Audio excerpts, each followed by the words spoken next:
পনির role. 1 cup ময়দা, 1 cup আটা, সামান্য নুন দিয়ে, সামান্য তেল দিয়ে ভালো করে মাখিয়ে নিতে হবে।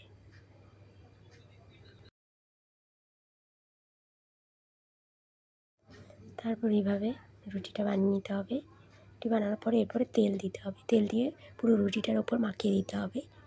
মাখানোর পরে সামান্য একটু ময়দা ছিটিয়ে দিতে হবে। ময়দা ছিটিয়ে এভাবে আবার ভাঁজ করে এরকম একটা ডো পাকিয়ে সেটা আবার বেলে নিতে হবে।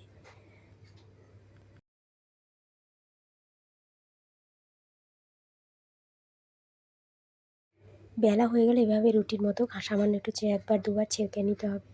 ছেঁকার পরে তেল দিয়ে আবার 2-3 বার করে ছেঁকে নিতে হবে।